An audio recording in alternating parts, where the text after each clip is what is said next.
All right, so we are working with the WooCommerce API.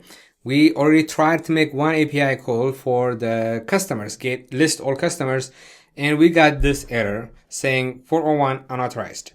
Sorry, you cannot list resources, basically meaning our credentials are not correct or we're not even using credentials. Technically, we are not using credentials because all I did is get the URL, make sure it's a get call, and I just made the call. So if I click on this authorization, it does not have any authorization, right? So I'm not going to go over it right now, but in the documentation, when you go to authentication, there's a lot of information.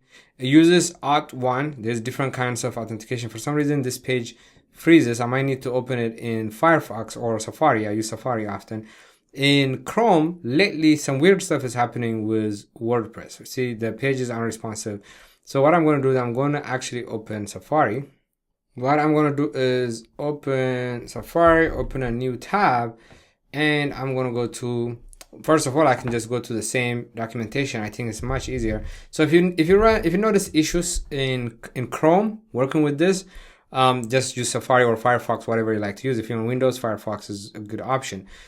Something new I just noticed recently, even with my website, my local website, and Chrome is acting weird. Some kind of compatibility, I'm sure, with the new version of WordPress because I redid the whole thing. All right, so when you go to authentication, there's a lot of information here, even how to create the credentials. And what the stuff I'm about to show you, they show it to you right here, and they say it uses Auth1 and things like that, right? When it comes to authentication with APIs, it gets complicated. It gets a little hairy. But I got you. I'm gonna show you this. If somebody shows you how to do it, it's pretty straightforward. And there is way too many kinds of authentication. If you look at Postman, you go authentication and it says outs type. All right, outs type. I don't know how to say that. My accent. Look how many kinds there are. There's way too many different kinds. And we're going to use Auth1. Auth1. I mean, I need to figure out how to say that word properly. So we need a consumer key and a consumer secret, right? For Auth1. That's what we need, I believe. And I'm going to have to look at my notes, but I believe so. I don't know why we have access token here. But let's generate them first anyways. So I'm going to log into the backend of my website. So I'm going to go localhost 8888 local demo store WP admin, right? If you created the website, you already know this. And the username is admin and password. If you follow my instructions, this is local because I'm using a really dumb password, which is password.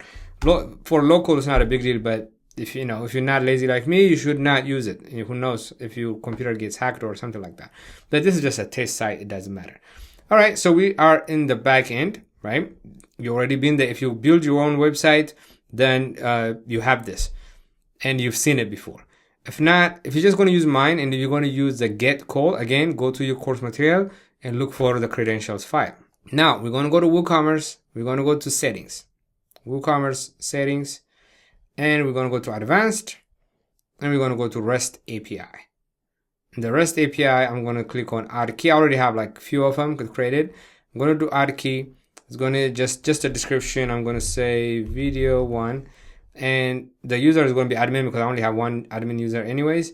The permissions here, make sure it's read and write. So for the one that I'm going to share with you, I'm going to create it as only read. And it's going to be for this site, demostore.supersqa.com.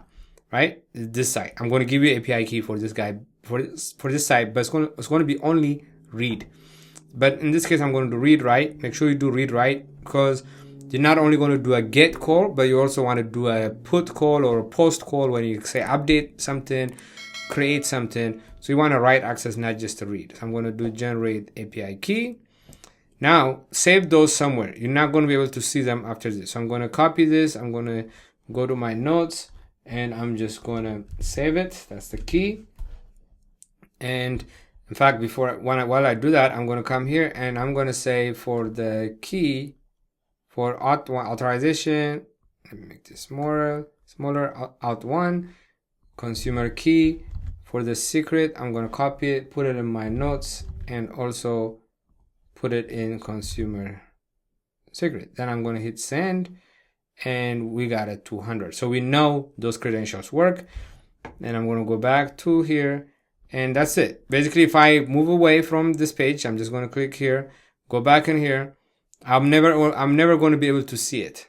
All right. What you can do is, if you do edit view, you can change things, but you will not be able to see it. You can revoke it and just create another one. There's no limit to how many you can create. So you can just create another one if in case you messed up and you didn't save it. But I put it on my notes, so I have both of them. You're going to need it over and over again until I show you how to save it in Postman later on. All right. So that's it. We created the credentials. We know the API code works. I'm going to move it up like that. And I made the API code. Let me try one more time. I got a 200 and I got a response. So I know my credentials work. Now we can move forward and we can start using the API and just talk about some test cases and look at other APIs. The same credentials will work with all the APIs, all the WooCommerce APIs for this website. If you create another site, you're going to have to create other credentials. All right. So we can move on. We have our credentials, we have our APIs, we have our documentation. Now we have everything we need to start writing test cases. All right, let's move on.